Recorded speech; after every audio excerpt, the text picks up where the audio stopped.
Empire Architects. This is the story of Sam Walton. He built the world's most relentless retail machine by making one decision almost every rival called impossible. Put big discount stores in small towns. Promise everyday low price. Then build a logistics system so efficient that competitors could not copy the math. The move looked backwards. It rewired retail. Samuel Moore Walton was born in 1918 in Kingfisher, Oklahoma. According to Encyclopaedia Britannica, his family moved during the Depression in search of steady work. Money was tight. Work ethic was not. He hustled as a boy and helped support the household. He learned that every penny saved mattered. He went to the University of Missouri and studied business. He sold during college to pay bills. He absorbed the basics of merchandising and customer service the hard way. After graduation, he joined J.C. Penney as a management trainee in 1940. As reported by Britannica, he learned daily retail rhythms on the floor: inventory, displays, talking to customers. He loved it. He also learned where stores bled money and where they quietly made it back.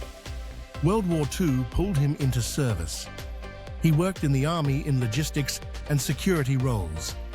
The job was practical: move the right goods to the right place at the right time. After the war, he wanted his own store. He did not start with a shiny brand. He bought a Ben Franklin variety store franchise in Newport, Arkansas in 1945. He borrowed from family and a bank, according to Britannica. The first store worked because he worked it. Low prices, fast turns, friendly staff, clean aisles. He pushed self-service and end caps. He experimented with buying better and selling cheaper to move more volume. He reinvested everything back into inventory and fixtures. Then, a landlord shock hit. The lease had a non-renewal clause. In 1950, the landlord refused to renew and took over the store. Years of sweat were gone in a paragraph. He moved to Bentonville. He opened Walton's 5 and 10 on the town square in 1950. According to Walmart's corporate history, he rebuilt from scratch. He kept the same rules: buy right, sell low, move volume, know your customers by name. He studied every competitor in driving distance. He wrote down their prices. He looked for a weakness. There was one common flaw: big discount chains were moving into cities. They left small towns alone. The assumption was simple: rural markets were too small to support modern discount stores. Sam Walton decided to prove that assumption wrong. He spent the early 1960s refining his model inside variety stores. When the time came, he jumped. In 1962, he opened the first Walmart Discount City in Rogers, Arkansas. According to Walmart's official timeline, the brand launched that year with a basic promise: everyday low price. Not when coupons say so. Not during a weekend sale. Every day. The only way that promise works is if costs drop everywhere else. But that is not the full picture. The decision was bigger than a sign and a slogan. It was an operating system. The specific move was the small-town big-box bet. Build large discount stores in towns bigger chains ignored. Bring those stores around a regional distribution center.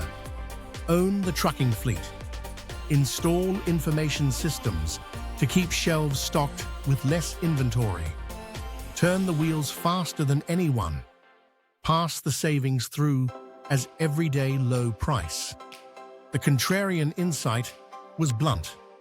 Price is a function of physics as much as marketing. If trucks drive fewer empty miles, costs fall. If stores sit within a fast drive of a distribution center, stockouts fall and sales rise. If buyers see data daily, they negotiate better and buy smarter. If prices stay low every day, customers visit more often and spread the word for free. Early wins came fast. The first Walmart stores posted strong sales because they solved two problems at once. They brought deep assortments to rural shoppers who had been driving hours to cities. They priced items so low, families could buy more staples with the same paycheck. The flywheel started to spin. More traffic, faster turns, lower per unit cost, lower prices again. He opened more stores within one day's drive of the hub. He recruited managers from within. He shared profits with associates. He kept costs visible. He measured shrink with the same intensity he measured sales. The pattern became a map. Open clusters, not stragglers. Build distribution before you build distance. Here is what most people miss. Walmart did not win by advertising cheaper. It won by operating cheaper. In the 1970s, he doubled down on logistics and data. Walmart built its own distribution centers. It invested in cross-docking to move goods from inbound trucks to outbound trucks with minimal storage. It bought its own trucks to control schedules and standards. According to Walmart's corporate history, the company installed satellite communication across stores and distribution centers in the 1980s. By 1983, Walmart began using a private satellite network to connect locations in real time. That allowed real daily sales updates and video communications to every store. Barcode scanning, electronic data interchange, and later Retail Link linked vendors to store data. According to Walmart, Retail Link launched in 1991 to give suppliers access to real-time sales and inventory. That meant less guessing and fewer stockouts. It also meant suppliers had to run as fast as Walmart. The first major validation arrived before the decade ended. The company went public in 1970. It raised capital to fund stores and distribution.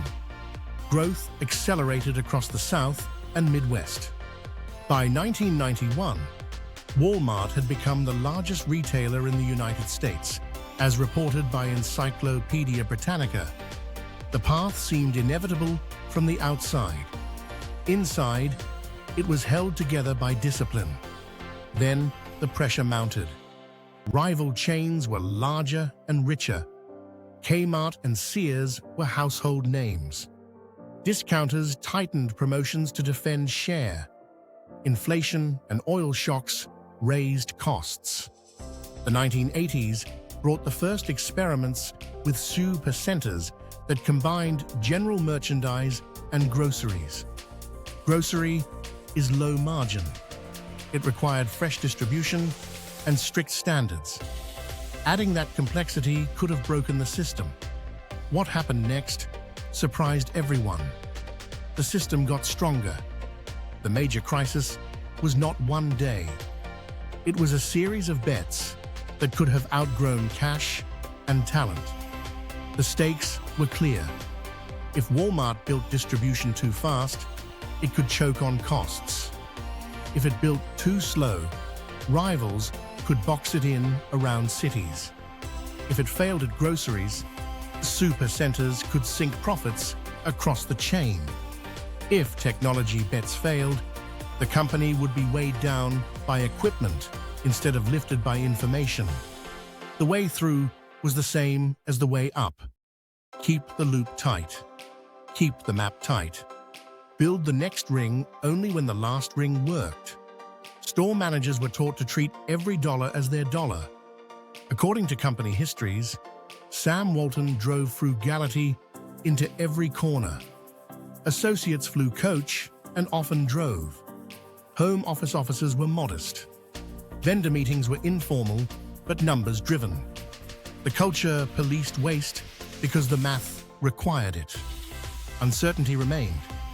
The scale of real-time data required constant investment. The satellite network and scanning programs cost millions. The trucking fleet had to stay newer to maintain reliability and fuel efficiency. Every expansion raised the bar on execution. Mistakes would be visible to millions of shoppers. The buffer for error was narrow. Relief came through compounding. The first Supercenters proved the concept. Families could get groceries and general merchandise in one trip, with everyday low price across aisles. That increased trip frequency and basket size. It also spread fixed costs across more sales. The distribution centers adapted to perishable flows. Store managers adapted to grocery rhythms. The system absorbed the complexity and kept its edge. Scale followed both the roadmap and the balance sheet. Through the 1980s and early 1990s, Walmart expanded state by state, then internationally.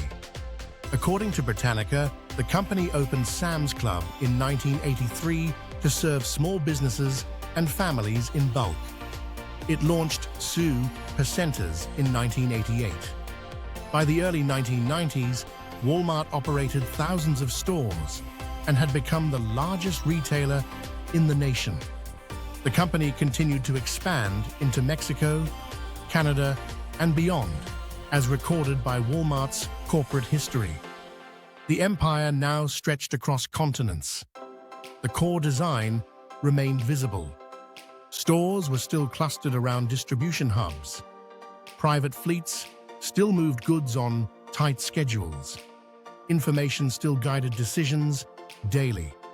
Everyday low price still anchored customer trust.